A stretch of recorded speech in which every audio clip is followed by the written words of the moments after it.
el padre Gustavo Podestá, quien fuera párroco de Madre Admirable durante muchos años y profesor de Teología Dogmática en la Facultad de Teología de la UCA.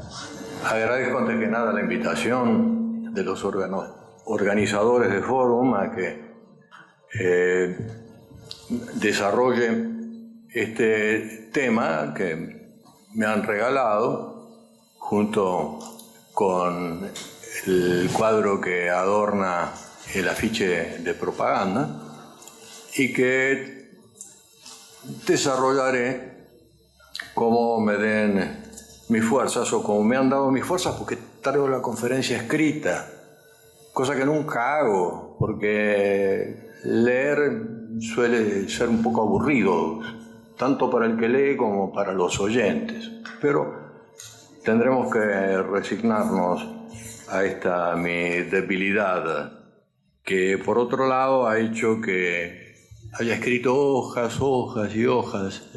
Así que no se pregunten demasiado cuándo terminará este hombre de hablar, porque como no voy a respetar el límite que me han puesto acá, con cierto despotismo, voy a ceñirme a la literalidad de lo que he escrito, que va a durar más o menos en su lectura, digo yo, por lo menos una hora.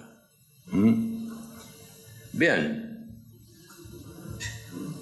comencemos diciendo que a pesar de la crisis económica y financiera actual, no vamos a desconocer de ninguna manera todo lo que desde el medular impulso cristiano ha logrado y sigue logrando Occidente en cuanto a conocimientos científicos, desarrollo de las técnicas, mejoras de la medicina y tantas cosas que a la vista se nos muestran como logros de nuestro mundo contemporáneo, anunciando a la vez en informática, ingeniería genética, neurociencias, exploraciones espaciales, progresos futuros cada vez mayores.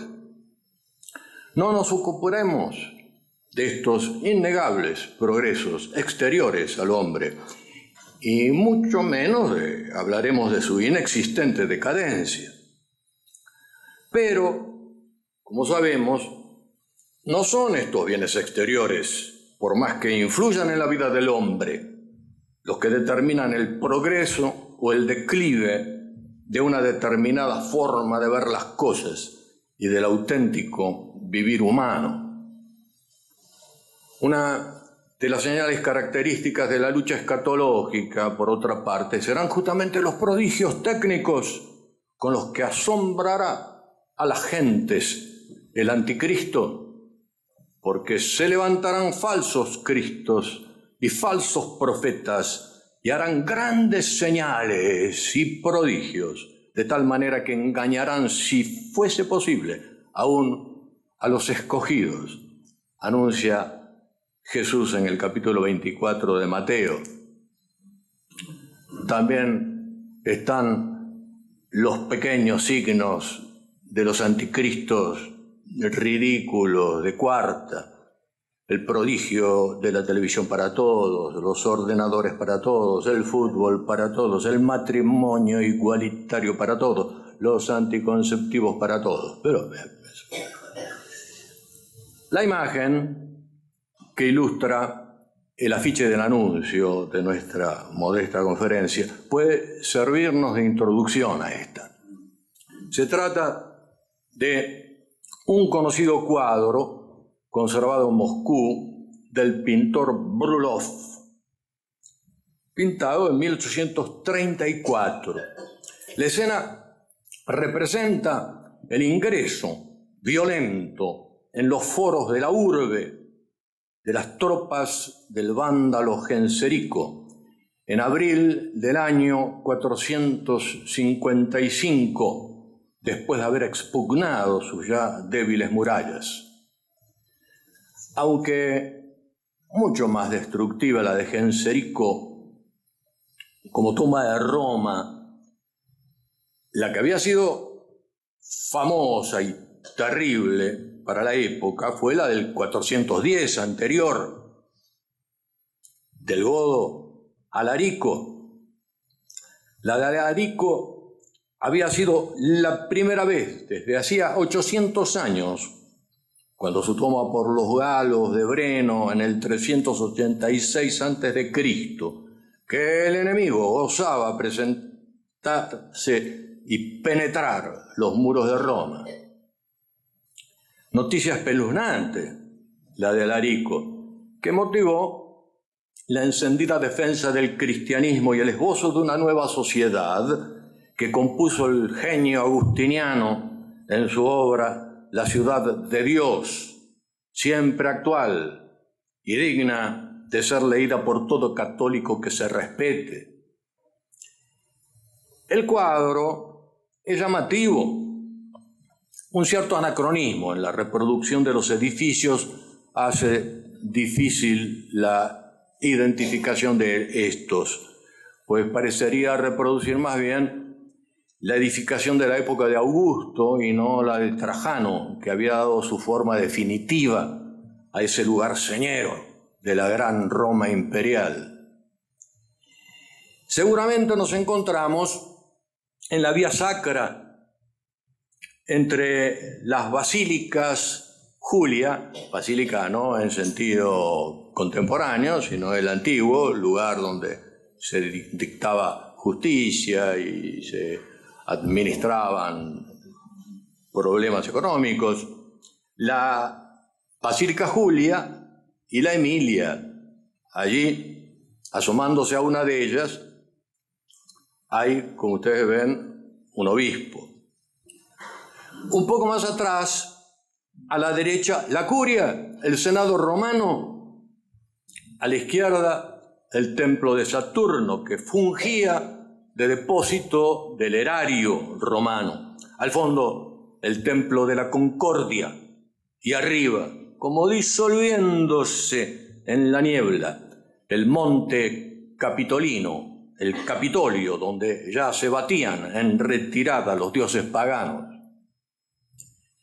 Y, a pesar de que la figura central aparentemente es la del caudillo bárbaro Genserico, sobre su corcel, la que se destaca verdaderamente y lo enfrenta, no es la de ningún general o emperador romano, sino la noble e imponente figura de un obispo cristiano, el Papa de entonces, San León Magno, el mismo que hacía 3 años había impedido que ingresara en la urbe el huno Atila.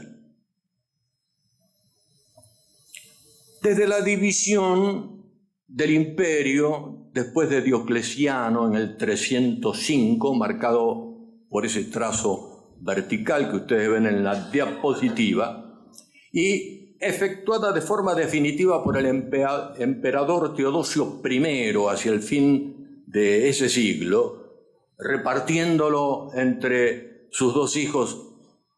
Arcadio recibió el imperio de Oriente y Honorio, casi un niño, el de Occidente.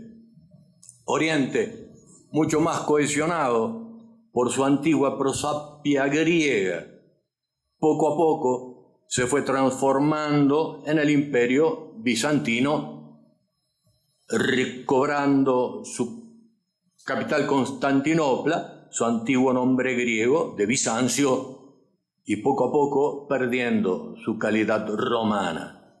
De hecho, este imperio oriental bizantino se transformará con el tiempo en adversario astuto de Occidente y hasta traicionará en su momento a los cruzados latinos que debieron desviar la Cuarta Cruzada para anularlos en su perfidia.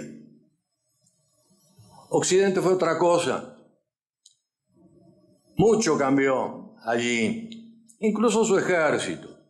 Las antiguas e invencibles falanges romanas forjadas desde los tiempos de Mario se convirtieron en fuerzas pobremente armadas, en caballerías que funcionaban al estilo de los pueblos bárbaros, constituyendo el núcleo de sus tropas precisamente soldados reclutados entre esos pueblos no romanos, pero mal que bien romanizados en su lenguaje y sus costumbres y su deseo de imitarlos y compartir su grandeza. Romanos de corazón. Cuando se habla de la invasión de los bárbaros, se desconoce la complejidad de los movimientos de pueblos en el interior del mismo imperio, como pueblos asociados o federados, y en la porosa filtración de las fronteras imperiales. Roma se amalgamaba así con poblaciones que renovaban y rejuvenecían su sangre. Cuando observamos la aparente unidad del imperio en la época de Trajano, donde alcanza su extensión máxima, al comienzo del siglo II después de Cristo, no podemos desconocer que dentro de esa magnífica red o net de rutas o vías imperiales y las fronteras que las ceñían, convivía una variedad enorme de pueblos, y llamaban a su frontera otros que ya, a la manera como los mexicanos se introducen poco a poco en Estados Unidos, o los bolivianos y paraguayos en la Argentina, disolvían las fronteras y eran absorbidos por la cultura superior de Roma. En realidad, el imperio nunca fue una unidad igualadora, aplanadora de diferencias de tradiciones. Las particularidades de los pueblos que lo integraban se respetaban, aún dentro de la organización unitaria y de sus rutas y de la providencial universalización de su derecho, el derecho romano. Hay que pensar que no mucho más de 300 años antes de Trajano, por ejemplo, mis antepasados ligures, genoveses, peleaban al flanco de Aníbal el cartaginés contra los romanos. Los ítalos eran un pueblo relativamente nuevo, que había crecido a expensas de la magnífica civilización etrusca y que, con el arrojo de los pueblos jóvenes y ambiciosos, fecundados por ideas de grandeza y en este caso de normas y de leyes que los disciplinaron y dieron alta conciencia de sí mismos, conquistaron un vasto mundo que en gran parte, providencialmente, había sido unificado militarmente por Alejandro Magno, pero sobre todo por el logos griego, por la inteligencia, por la razón, por la manera de pensar racional, lógica y contemplativa, esa luz de la razón que había surgido luminosa en la historia milenaria del pensamiento humano alrededor del foco maravilloso de Atenas en el siglo VI a.C., mientras en otras latitudes y meridianos del mundo se plasmaban pensamientos desorganizados y banales, como el de Confucio, o pretendidas pseudo-sabidurías asistemáticas mezcladas con sueños gnósticos y demoníacos, como los de Siddhartha Gautama, el Buda, siglo VI a.C. Roma, pues, se había expandido sobre su península, sobre el norte de África, sobre los íberos, los cántabros, los galos, los celtas, los britanos, pero sobre todo y antes que nada, hacia la cuna de nuestra civilización, los dominios helenos, herederos de la gesta de Alejandro. La parte más espléndida y rica de la civilización antigua, desde Grecia a Alejandría, pasando por Antioquía y las grandes ciudades mesopotámicas, había sido asimilada por los romanos, junto con su civilización y su modo de pensar. Ellos, que habían sido considerados bárbaros, los romanos, por los griegos, supieron rápidamente construir un mundo cruel, sí, pero disciplinado, y con sectores ociosos e inteligentes capaces de investigar y pensar.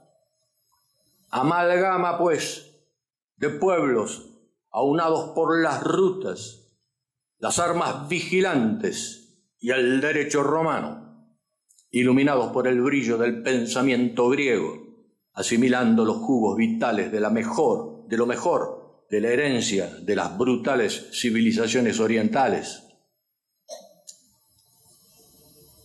Pero algo antes, hacia el siglo VI, V antes de Cristo, la providencia, en un rincón oscuro del Asia Menor, protegido por los persas, agrupaba, si no en geografía, en pensamiento, en religión y literatura, a un pueblo disperso entre Babilonia y Jerusalén, cuyos pensadores hicieron el descubrimiento más asombroso de la historia del pensamiento humano.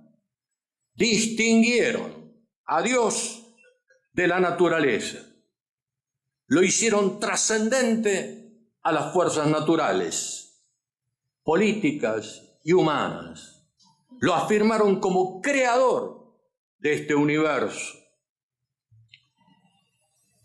al cual todo el resto de las cosmovisiones del mundo declaraban lo único existente, permanente, autónomo y por lo tanto divino.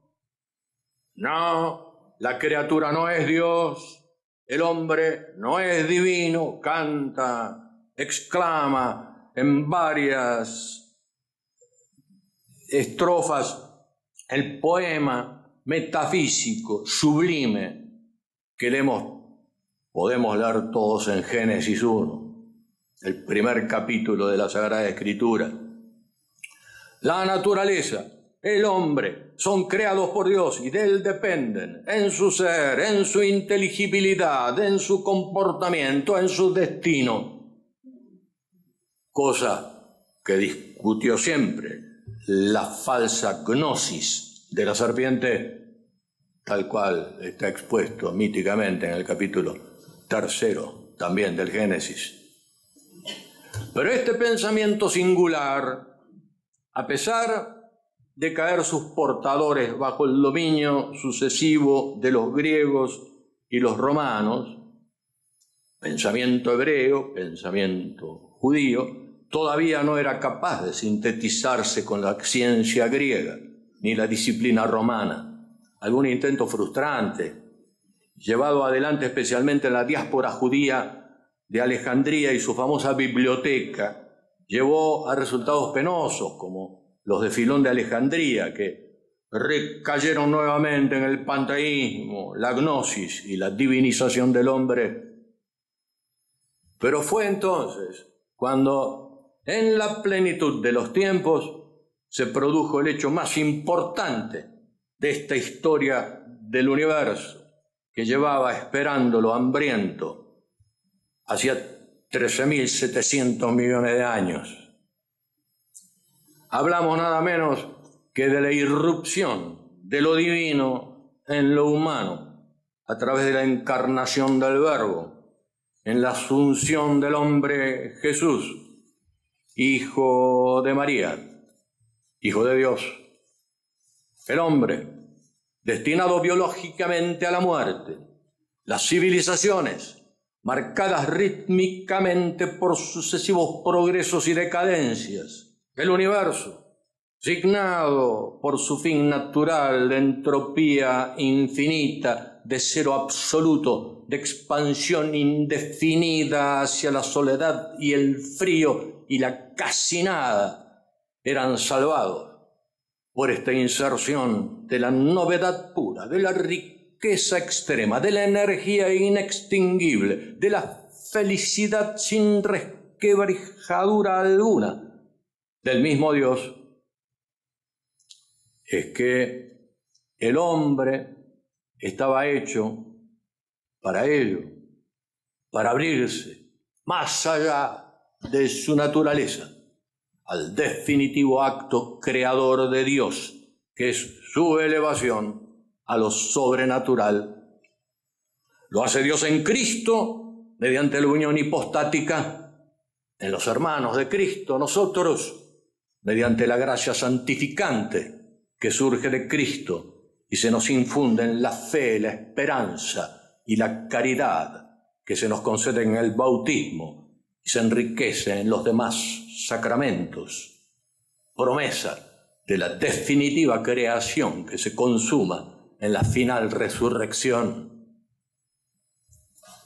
de difundir esta buena nueva y las gracias de salvación, haciéndose ella el primero de los sacramentos, fue la Iglesia organizada humanamente y prontamente difundida por los caminos pavimentados del Imperio Romano hacia los 4 puntos cardinales.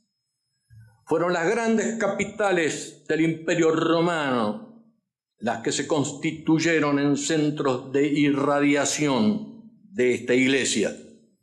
Antes que ninguna, Roma, la urbe del orbe, pero también la espléndida Alejandría, antigua capital de los Ptolomeos, Antioquía, la de los Seleucidas, y tardíamente Constantinopla, la capital postiza y orientalizada que había fundado Constantino sobre la antigua Bizancio y que jamás pudo reemplazar a la auténtica Roma. También más adelante Jerusalén se constituye en patriarcado cuando es reconstruida por Constantino, aunque tuvo siempre menos prestigio y fue envidiada constantemente por Antioquía. Ya Pablo había optado por Roma y el derecho romano, rechazando la bastarda legalidad farisea del Sanedrín de Jerusalén que pretendía juzgarlo, y apelando al César. Y Pedro comprendió que era Roma, no Jerusalén, el lugar geográfico, pero sobre todo simbólico, donde la Iglesia debía centralizar su predicación y su magisterio al mundo entero, lugar sagrado que consagró con su sangre y con sus santos despojos. Providencialmente, justo cuando Constantino se convierte y concede libertad a la Iglesia a comienzo del siglo IV, abandona Roma para instalarse en su nueva capital, que nunca logrará ser el centro del mundo, Bizancio, Constantinopla. Los obispos de las grandes capitales históricas mencionadas se llamaron patriarcas y presidían a los obispos que estaban dentro de su territorio. Pero aún en estos ámbitos cristianos se jugaron factores humanos y ambiciones de riqueza y de poder. El patriarca de Alejandría, poderoso y riquísimo, disputaba la primacía al resto de los demás patriarcas. Su poder y su riqueza fueron tan grandes que no mucho antes de caer bajo la cimitarra musulmana era llamado el faraón cristiano. Antioquía no soportó nunca los desafueros del poderoso patriarca advenedizo de Constantinopla. El de Constantinopla, bajo la sombra del emperador bizantino, soportaba a disgusto la primacía indiscutible del patriarca de Roma.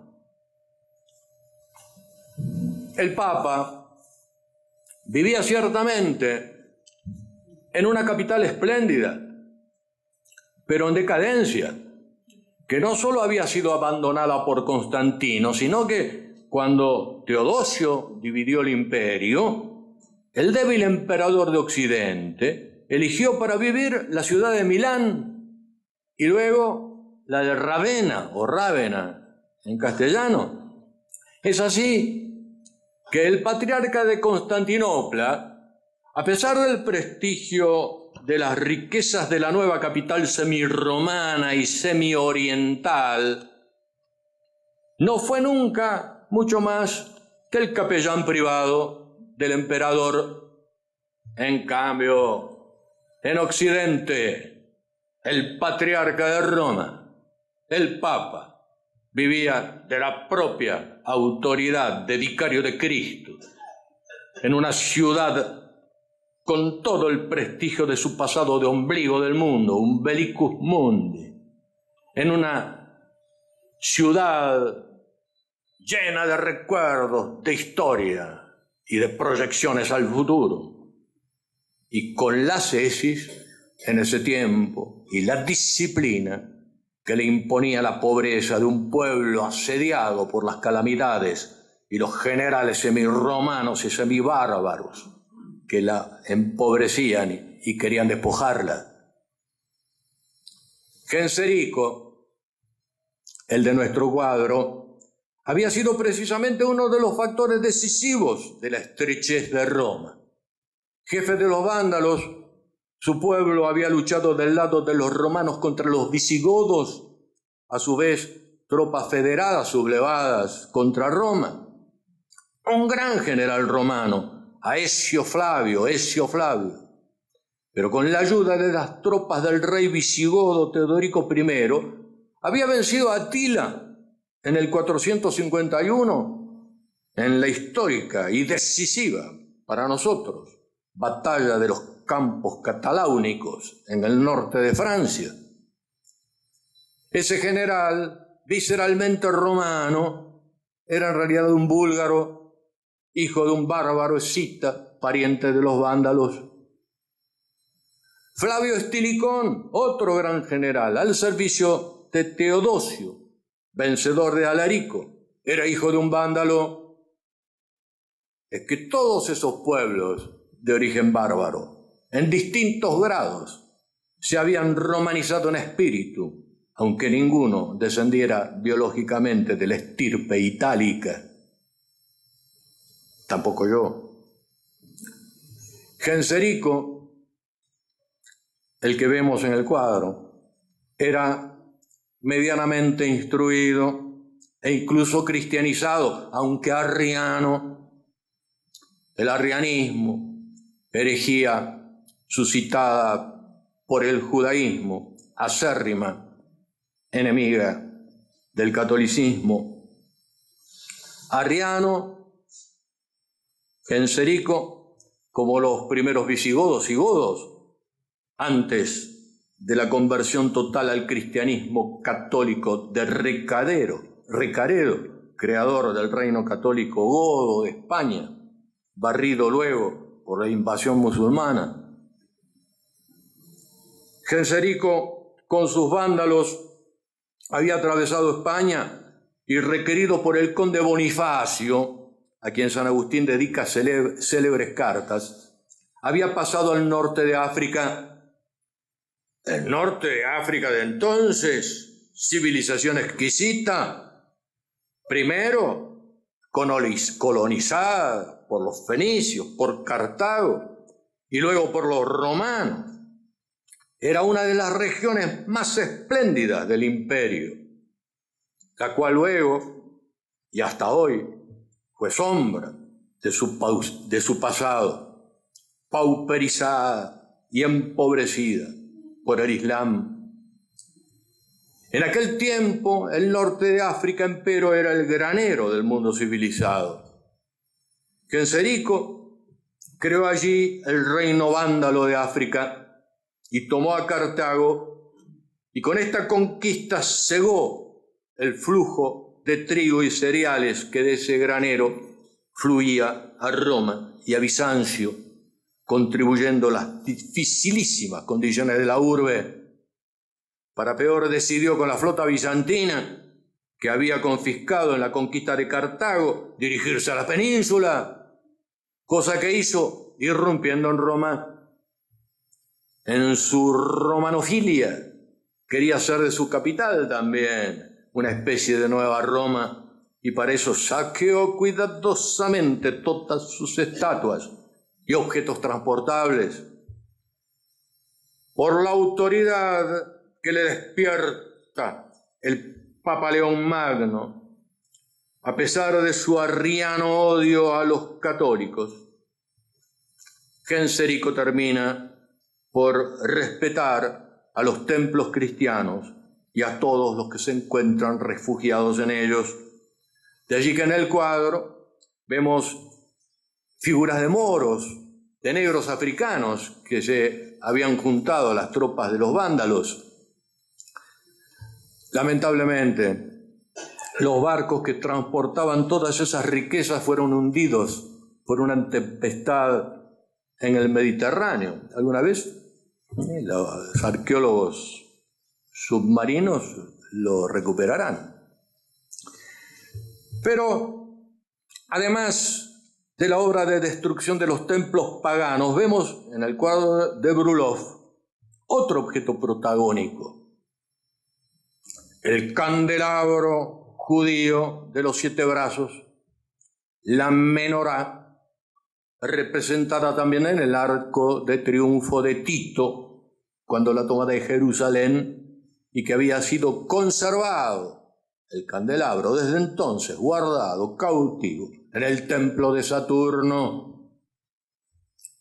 Dice la leyenda que por disputas entre los depredadores vándalos sobre la propiedad del pesado objeto de oro, el candelabro cayó al Tíber desde el puente Emilio, y cuentan todavía hoy los viejos judíos que en las noches muy oscuras de Roma, si alguien se asoma al río desde la zona de la sinagoga, puede ver aún el resplandor del oro hebreo que desde el fondo del río clama venganza contra los cristianos y las leyes de Roma. El cuadro es pues un buen esbozo de lo que serán los protagonistas constantes de lo que llamamos aproximadamente el occidente cristiano. El Papa dominando al bárbaro desde su tremendo poder espiritual, la gnosis judaica y las falsas divinidades paganas reclamando sus supuestos fueros, el esplendor y el recuerdo de la antigua Roma y su derecho, subordinados al vicario de Cristo y a la gracia administrada por su iglesia.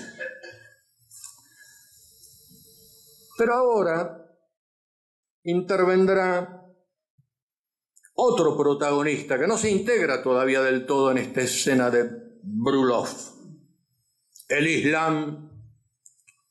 Este será el ariete bélico de la gnosis judaica, que se comerá rápidamente las 2/3 partes más ricas y cultas del viejo imperio y de la nueva cristiandad. Con el aplauso y la ayuda judía, y aún de cristianos que pensaban se liberaban así del despotismo de Bizancio, caerán sucesivamente como langostas sobre Alejandría, Jerusalén, Antioquía, el norte de África, España. Solo sobrevivirán los nuevos reinos europeos, aunados por su ancestral respeto a Roma y su fe cristiana. El Papa liderará la resistencia y la vigencia de la verdadera civilización. El faraón cristiano de Alejandría, el envidioso patriarca de Antioquía, los reinos africanos vándalos recuperados en pírrica victoria por los bizantinos conducidos por Belisario, la renacida Persia, desangrada por sus luchas contra Bizancio, caerán todos bajo la férula de la media luna. A esta le costará, pero lo logrará por fin, sepultar todas esas antiguas civilizaciones y cristiandades bajo la pobreza y la ignorancia, de la cual no resurgirán hasta el descubrimiento contemporáneo de los lagos de petróleo ocultos bajo las arenas y los desiertos que ellos mismos desertificaron con sus camellos y sus cabras. Con este dinero administrado por la banca internacional, vuelven hoy a invadir en nuestros días a Occidente, que suicidamente los apoya no solo con sus doctrinas democráticas aperturísticas, sino con sus bombas, para que tomen el poder los más extremistas de los sarracenos, en brutal guerra santa, para imponer las inhumanas leyes coránicas de la Sharia y eliminar a los cristianos.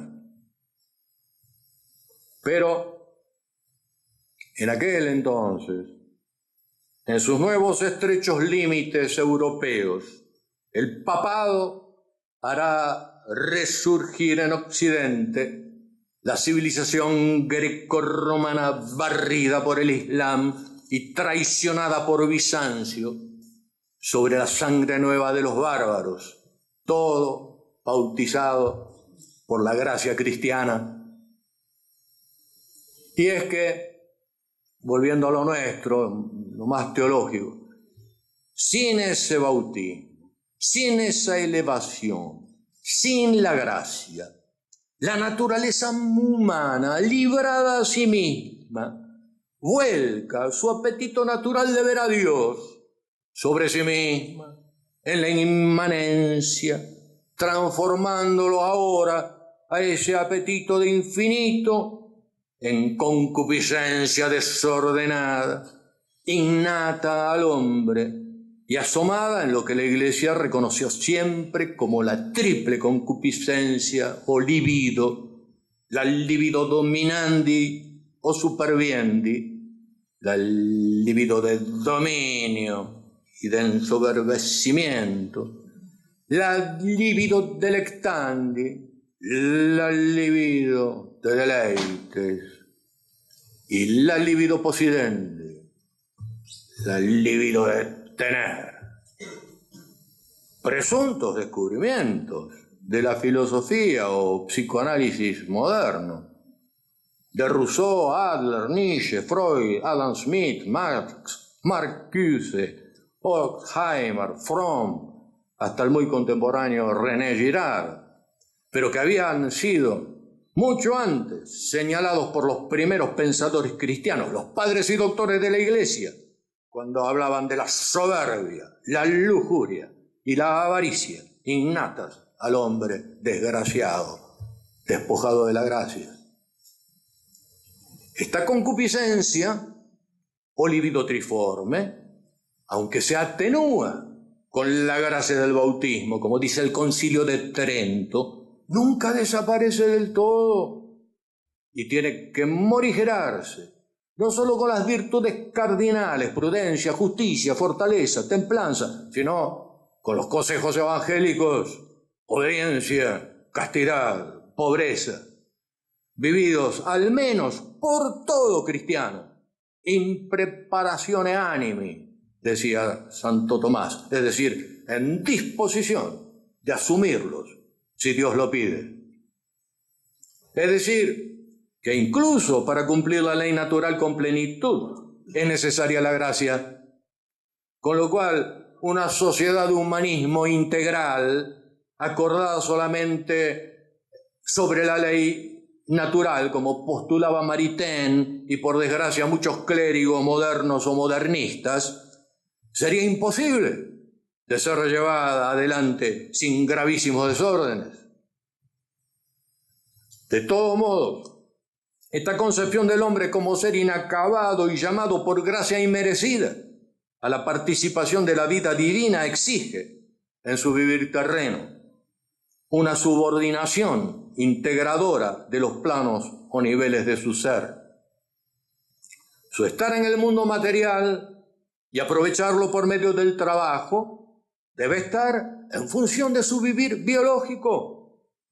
Ni su trabajo, ni el fruto de su trabajo tendrían que ser antagonistas de su sensibilidad y su salud. A su vez, estos dos niveles de su ser hombre, su circunstancia material y su vivir biológico. Si non est animal, non est homo, decía el Aquinate. Si no es animal, no es hombre.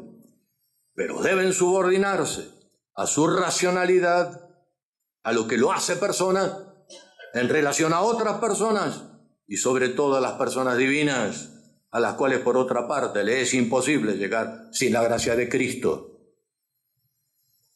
De alguna manera, ya lo presenté a Aristóteles, el maestro de Alejandro Magno, cuando afirmaba que la inteligencia técnica o poética, debía subordinarse a la inteligencia práctica, a la moral y ambas, finalmente, a la inteligencia teórica, ávida de verdad y de fines.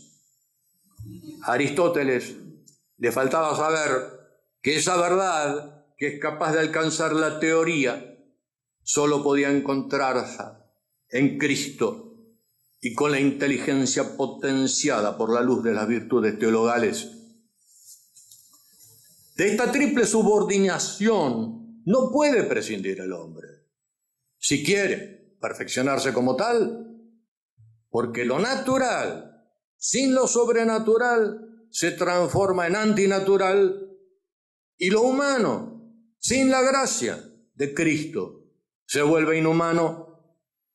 Adán, el hombre viejo, es el adversario del hombre nuevo, de Cristo, tal, dice San Pablo. Y en eso estamos. Esta concepción del hombre, ya que el hombre persona es por esencia un ser relacional, político, conviviente, debe darse también en las sociedades en las cuales se integra. Para el pensamiento griego, la individualidad no integrada en familia, en polis, en eclesia, era deterioro de la persona. El que vivía fuera de la polis, el solo, el idios, en idioma ático, era precisamente eso, un idiota. O como hoy lo sabemos, el que vive fuera de la comunidad humana pierde en la práctica su condición de hombre, como lo demuestran los niños ferales de fiero, esos cachorros humanos que por accidentes de su niñez son criados por fieras, nunca llegan a adquirir estado humano. No digamos nada si son criados por degenerados. Pero no cualquier sociedad, no cualquier cultura corresponde a la verdadera dignidad y por lo tanto realización del ser humano. Si a la realización individual pertenece la mencionada triple o cuádruple subordinación de valores o bienes, una sociedad que influya en esa realización debe subordinar el trabajo a la economía a la política. No, por Dios, la partidaria, ni la eleccionaria, ni la latrocínica como la actual, sino la que forma parte de la moral. Y finalmente la política debe subordinarse al saber, al conocimiento de la verdad, que imprescindiblemente exige la ciencia de Cristo, las virtudes teologales. El mundo de trabajo debe estar regido por los fines parciales que le propone la economía. La economía debe estar en función de la política, que busca la justicia, la defensa de la sociedad y el bien común. Y la política, finalmente, debe ajustarse a las enseñanzas de las cosas y los caminos de Dios que les sirve el magisterio de la Iglesia y las fuerzas sobrenaturales que le presta el sacerdocio católico. Y digo católico para decir cristiano, porque no hay genuino cristianismo, sino en el catolicismo. Hubo una época paradigmática de la historia, surgida del humus, de la fusión del espíritu cristiano, la ciencia helena y el derecho romano, unidos al bullir de la sangre de los antiguamente llamados bárbaros, en donde precisamente en ese occidente arrinconado se conformaron sociedades que, aunque más no fuera como concepción holística, diríamos hoy, como cultura, como concepción ideal, viva en la conciencia de los hoy, diríamos, formadores de opinión, la esfera pública, como la llama reductivamente Habermas, o en su noósfera, de acuerdo al vocabulario del ruso Vernadsky, luego plagiado y deformado por Teilhard de Chardin.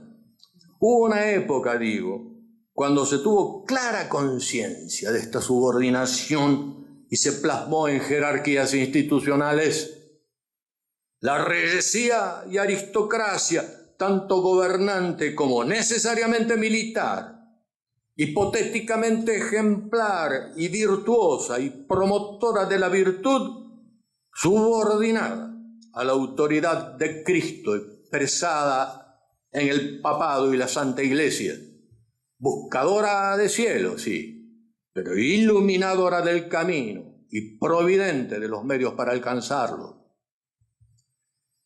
El estamento económico, burgués, si así quieren llamarlo, compuesto de comerciantes, de médicos, de arquitectos, abogados, maestros, comerciantes, ya lo dije, conducidos, sostenidos y defendidos por los estratos políticos, superiores, judiciales, militares, policiales y finalmente las fuerzas creadoras del trabajo al servicio de la economía, de la política y de lo sacro que corona la vocación del hombre y las sociedades. No se trata de la concreción perfecta de esta jerarquía de valores en este o aquel lugar o tiempo. El hombre viejo, Adán, la concupiscencia, la debilidad y el pecado humano siempre coexistieron con el impulso y la edificación de lo cristiano. Se trata más bien de lo que en la concepción de Luhmann, opuesto a todo reduccionismo, expresaba en 1968 en su Teoría General de Sistemas, la TGS, idea tomada de Ludwig von Bertalanffy, que afirmaba que las culturas tenían algo de holístico y orgánico, más allá de lo puramente cuantitativo o fáctico de las bases individuales de la sociedad. Esa noósfera, o cultura, o pensamiento holístico, es mucho más en estas teorías que la sumatoria de los pensamientos individuales, pero de alguna manera es la atmósfera de la cual todos los individuos se impregnan y son, en mayor o menor medida, nutridos. Una verdadera atmósfera cristiana de este tipo, o llamémosla noósfera católica, expuesta por los teólogos de la escolástica, se vivió en lo que hoy podemos llamar el occidente cristiano, del cual estamos hablando, como todos ustedes se dan cuenta, que comprende fundamentalmente esta porción no tan grande de la tierra que se llama Europa, y durante un lapso de tiempo que puede medirse al menos desde el Renacimiento carolingio a comienzos del siglo IX con el gran Carlomagno y Alcuino, y con punto final en la brutal extinción de los últimos bastiones de cristiandad en las dos últimas guerras mundiales y en el despótico dominio de los medios que crean esta noósfera o cultura contemporánea que toda junta, enemiga del cristiano, ya se llame mundo, demonio o carne. Lo que sí podemos identificar con un cierto simplismo que nos ayuda a la comprensión de esta demolición del occidente cristiano, de la noósfera cristiana. Son los grandes enemigos y algunos grandes acontecimientos que como peldaños de decadencia han terminado por pulverizar el occidente cristiano. Antes que nada, hablemos de lo que Brulov quiere significar con la presencia en su cuadro del candelabro del Templo de Jerusalén. No hablemos de pueblo ni de raza, porque sabemos bien que Jesús, judío, y muchísimos judíos se convirtieron y siguen convirtiéndose a él. Aquí lo que hay es una deriva que se produce en el pensamiento judío que, por supuesto, sostuvieron y sostienen personas, aunque no siempre identificables, y que no podemos confundir sin más con este o aquel buen judío que se profesa tal. Es una cuestión ideológica. Jerusalén, agitada por falsos mesías, produjo dos levantamientos, ya lo sabemos, en el siglo I, que determinaron ambos con la toma y finalmente la destrucción de Jerusalén. Uno en el año 70 por las tropas de Tito, otro en el 130 con la cuidadosa demolición de los restos de la antigua ciudad por las tropas de Adriano. Los únicos judíos sobrevivientes fueron los fariseos, que ni mucho menos representaban lo más auténtico de la tradición del Antiguo Testamento. Por el contrario, según el mismo Cristo, lo deformaban con sus reglamentaciones y tradiciones humanas. Los nobles, los saduceos, los celotes, los esenios, desaparecieron con la espada en la mano, o convertidos los pocos sobrevivientes en esclavos del imperio, perdiéndose en la oscuridad. Habiendo perseguido luego a todos, los fariseos,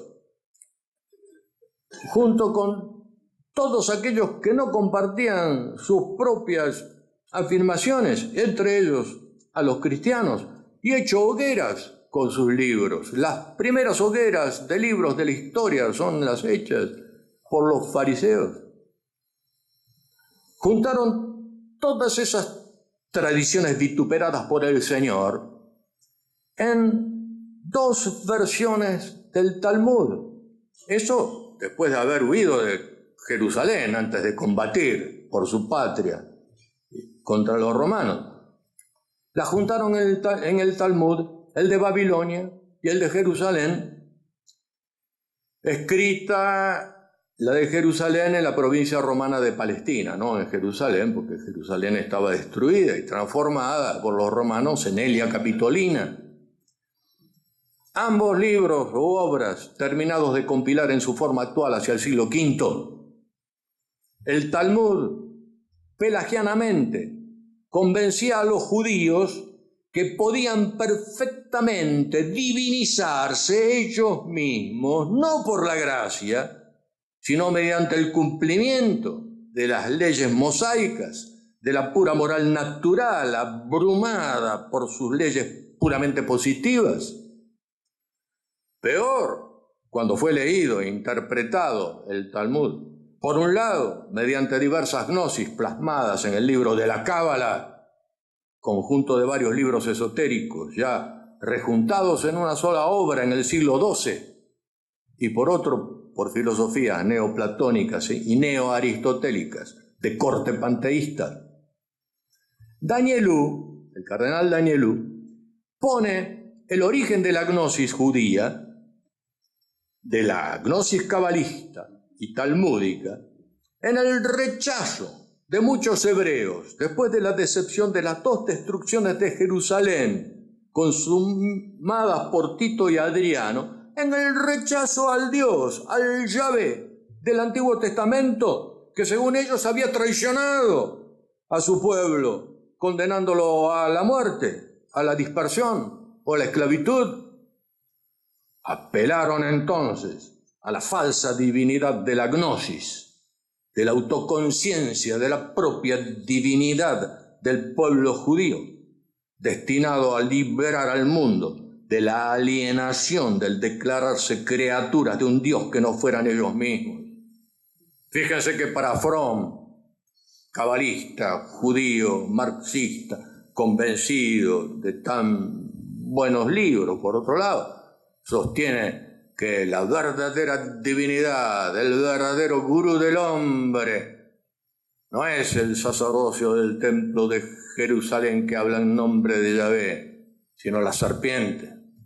Lo dice Fromm, lo decía hasta que murió.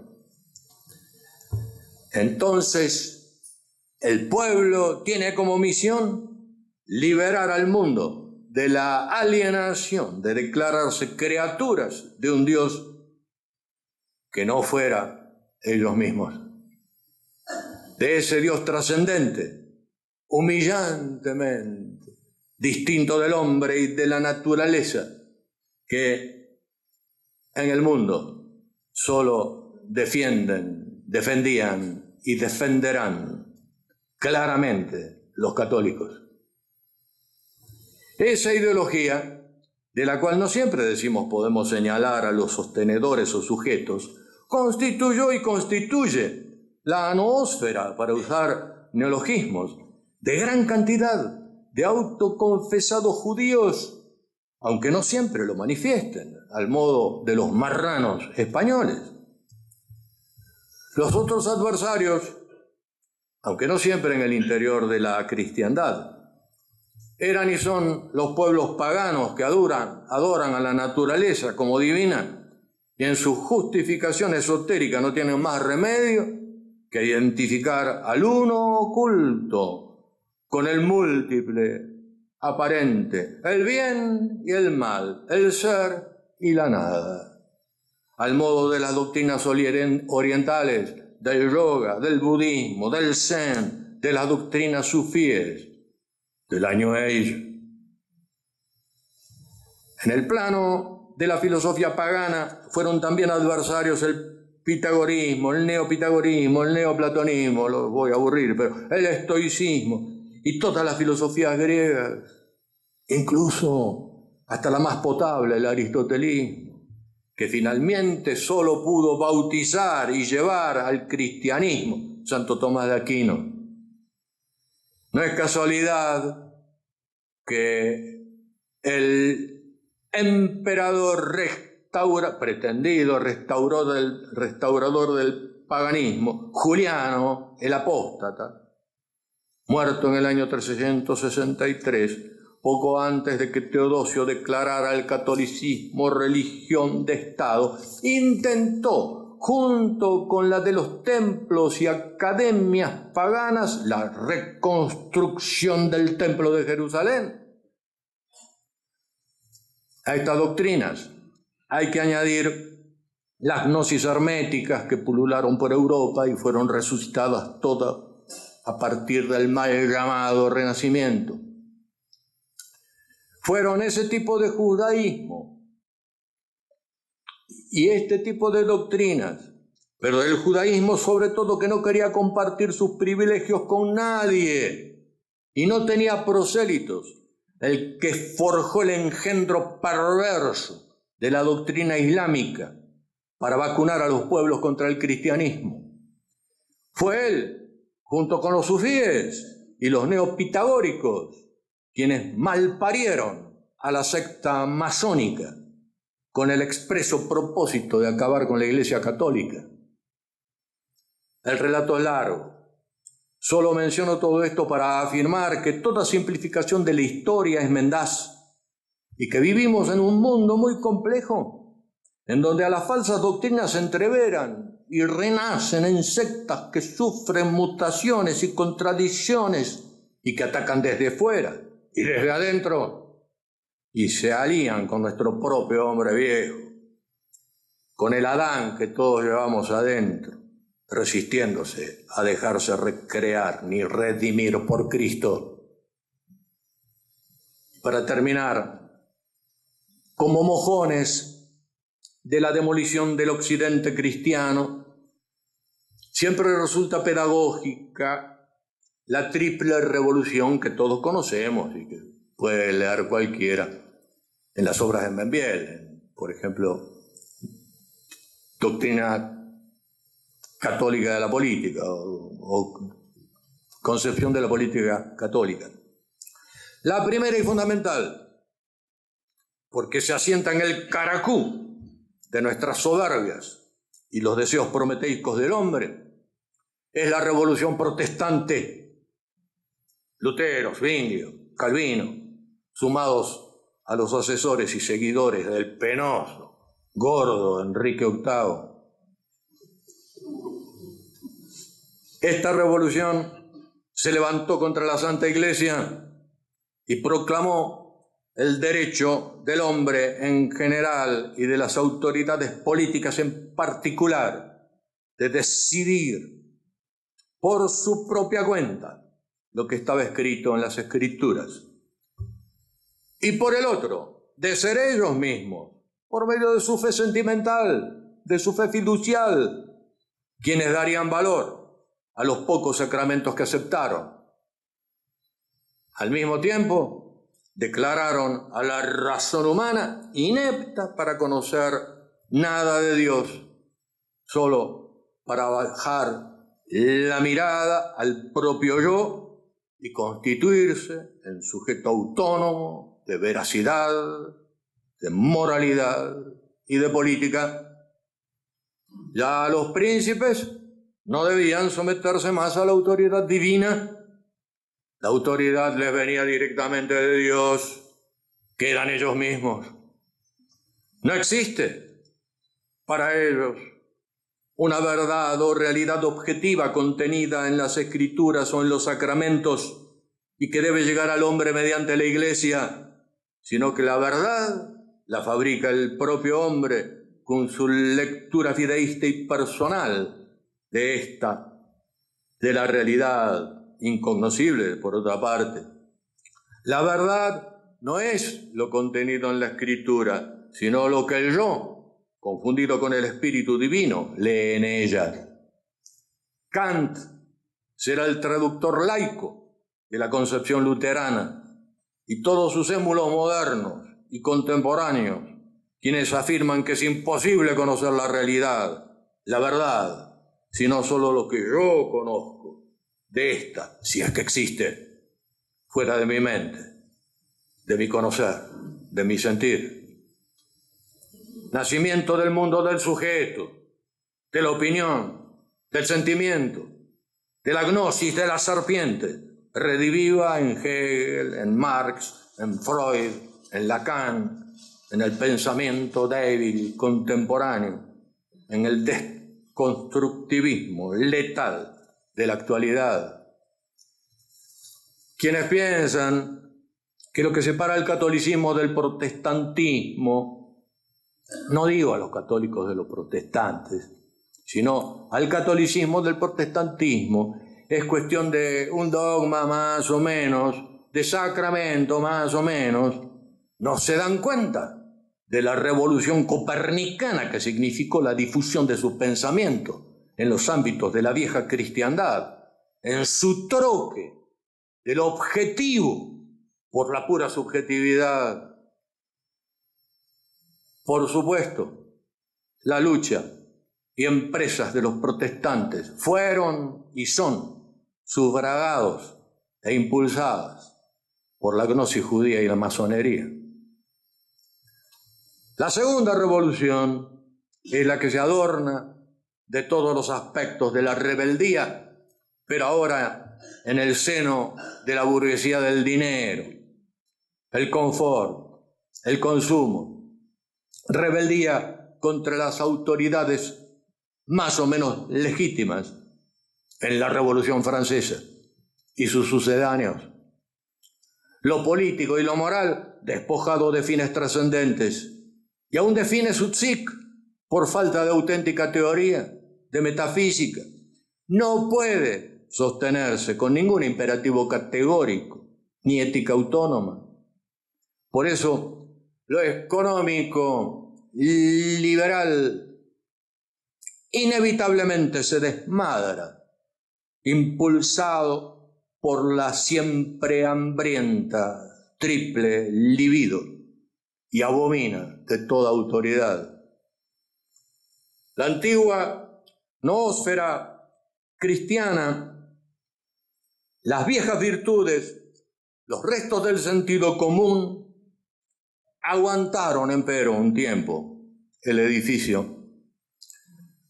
La Iglesia reacciona en Trento y podrá prosperar todavía en medio de este caos ideológico, de esta noósfera borrascosa, y vendrán los siglos de las nuevas misiones, la colonización liderada por guerreros todavía cristianos, la conversión de América al catolicismo, América Latina. Lamentablemente siempre insidiados por la masonería, por el acompañamiento venenoso de las misiones protestantes, por las conquistas brutales de países occidentales pasados al anticatolicismo. Pero los restos de la ética y de autoridad legítima que detentaban aún muchas monarquías y principados católicos se ven desgastados por la omnipotente masonería. Pombal en Portugal, el duque de Rivas en España, la falsa monarquía del diabólico emperador Napoleón.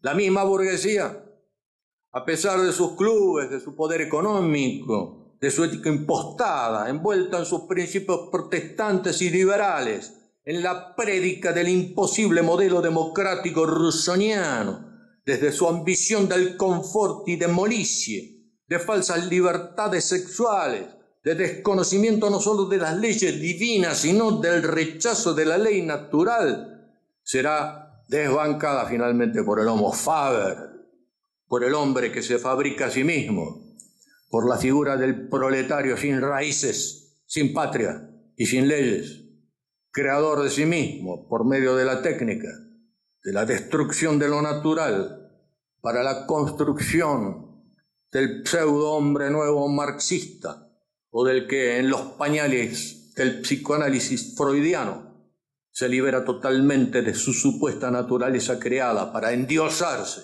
en su libido de muerte. Estas etapas anticristianas coexisten hoy, tumultuosas y mortíferas en nuestro occidente, y bajo diversas ideologías han invadido el mundo o han acentuado el anticatolicismo de las ideas paganas o de la hidra islámica. El pronóstico futuro de la posible restauración de la cosmovisión cristiana es reservado, aunque por caridad debamos luchar por él. Pensamos que a nivel de las sociedades el diagnóstico es enfermedad terminal. Nos superará el jolgorio del libertinaje, del consumo, de la droga, de la delincuencia defendida por los inefables zafarones, de las apetencias a veces payasescas, figuración de ambición de poder y de poseer y de todos los males que ustedes bien conocen. Pretender frenar la debacle desde cualquier hito anterior de este tobogán de lo humano y lo divino es esfuerzo inútil, como ha sido sangre inútil, aunque quizá martirial, la derramada por nuestros soldados, apuntando en sus líderes a una democracia sana, a un liberalismo más o menos ético, todas etapas del descenso. Esa sangre que se ha derramado de las venas de tantos de nuestros soldados cristianos, a los fines de Dios no será ciertamente inútil, ni la que sigue secándose en sus arterias, en las mazmorras de la gobernante subversión.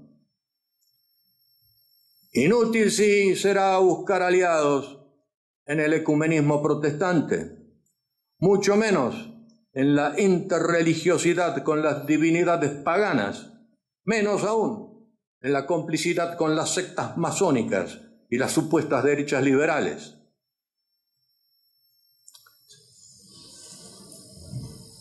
Y digo que es probable que en este momento estén viviendo en el mundo más católicos que todos los que han vivido en la tierra desde las épocas apostólicas. Sabemos que la población humana ha registrado en los últimos 3 siglos un aumento exponencial. Está calculado que ahora está vivo en la tierra más del 10% de todos los seres humanos que han existido en la historia. 7.000 millones de almas. Ciertamente, desde principios del siglo XIX, o sea, de la Revolución Industrial, a nuestros días, han vivido mucho más seres humanos que los que vivieron todos sumados desde los hace 50.000 años que se presume tiene más o menos la humanidad. Al menos las 4/5 partes. Han de pensar ustedes que en la época de la vida terrena de Cristo, bajo el Imperio Romano, vivían solo 50 millones de personas, más o menos como las que viven acá en la Argentina. Sumadas al resto de zonas por ellos desconocidos, no llegaría la población mundial, comprendida la de América, la de la China, India, Australia, no llegarían a los 150 millones de habitantes, si llegaban. En la época de las cruzadas, la población mundial, no la europea, que serían más o menos 60 millones, era de 200 millones de personas. Cuando el descubrimiento de América, ¿cuánto mucho había en el mundo? 500 millones de personas. Nada comparado a los 2.000 millones con los cuales se comenzó el siglo XX y aumentarían a los 7.000 millones actuales. Si la medimos en cifras humanas, en censos numéricos, la cristiandad occidental, de la cual hemos estado hablando, ha vivido, ha tenido vigencia en una porción relativamente minúscula de la humanidad global, sin contar lo que aún vive. La importancia, empero, de la civilización occidental cristiana no es reducible a cifras, sino a obras de orden más sublime y, en consecuencia, en realizaciones, en arte, en inicio a la ciencia, en heroísmos bélicos, en la comprensión de la verdadera justicia y de la belleza.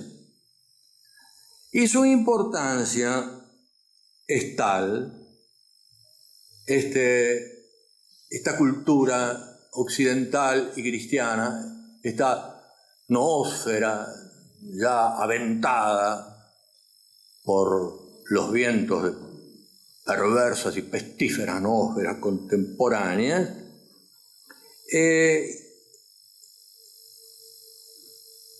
es tal la importancia del cristianismo que incluso dialécticamente, como decíamos, hoy podríamos decir que la civilización no cristiana, el resto de la humanidad no cristiano, no los países, porque países cristianos ya no existen más, totalmente cristianos, no pueden dejar de definirse implícita o explícitamente por su anticristianismo. Esa es la difusión universal del cristianismo en realidad. Es decir, que hoy no hay nada neutro en este mundo. O católico o anticatólico. O con Cristo o contra Cristo. Y eso alcanza los 7.000 millones de los habitantes del mundo en este momento. Bien, otro juicio necesario.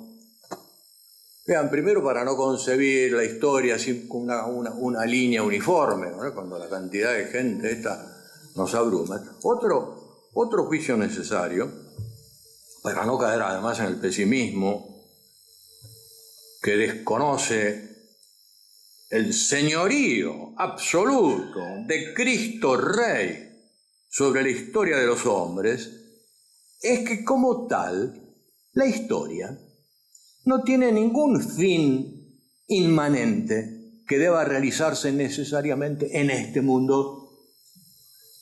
Si hubo un fin, sí, ese fue el de la encarnación del Verbo en la plenitud de los tiempos, dice la Escritura, en el 7º día y en el 8º día, que señala su resurrección, más allá de este tiempo y de esta semana terrenal.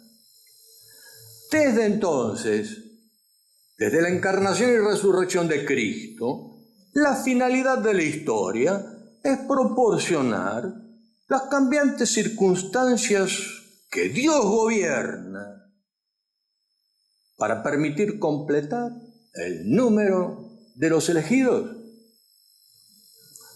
San Pablo nos lo ilumina cuando afirma en su epístola a los Romanos, capítulo 8, sabemos, además, que Dios dispone todas las cosas para el bien de los que lo aman, de aquellos que Él llamó según su designio.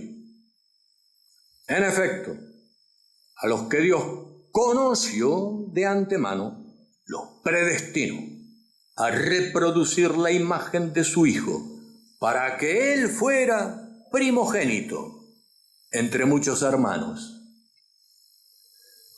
¿Son esos muchos hermanos bajo la reyesía de Cristo Señor y María Señora los que, a medida que se añaden a la iglesia triunfante, al 8º día, configuran el fin de la historia, los cielos nuevos y la tierra nueva, en la que perdurará para siempre la nueva creación, y no ninguna utopía que podamos querer construir en este mundo. Y si es verdad, como dicen las estadísticas, que a partir del año 2000 ha habido un mártir cristiano cada 4 minutos, sumados a los innumerables católicos en familias católicas que viven de endeveras su condición cristiana, no podemos decir de ninguna manera que desde el punto de vista de Dios este tumultuoso, ya no tan nuevo siglo no será especialmente fecundo. Y para relativizar más toda esta historia aparentemente lineal de decadencia, ya afirmaba San Buenaventura cuando se preguntaba en su cátedra de teología de París qué convenía más al cristiano: una sociedad que favoreciera el catolicismo o una que lo persiguiera. Respondía: para las mayorías, seguramente es mejor la primera. Pero para los héroes y los santos, seguramente la segunda. El mismo docto franciscano, en su pequeña suma teológica, el Breviloquio, que está traducido al castellano, es una maravilla, ¿eh? Se puede leer, aquel que no quiera leer ese resumen que es la suma teológica, puede leer este más pequeño aún resumen, que es el Breviloquio de San Buenaventura. Sostenía la doctrina de siempre. El hombre y la historia, ahí está en latín, pero lo digo en castellano, el hombre y la historia serán consumados y llevados a plenitud cuando en la gloria se complete el número de los elegidos. Lo decía indicando a la vez que entonces el mundo acabaría. ¿Cómo sabemos que acabará? Por la prognosis de la ciencia.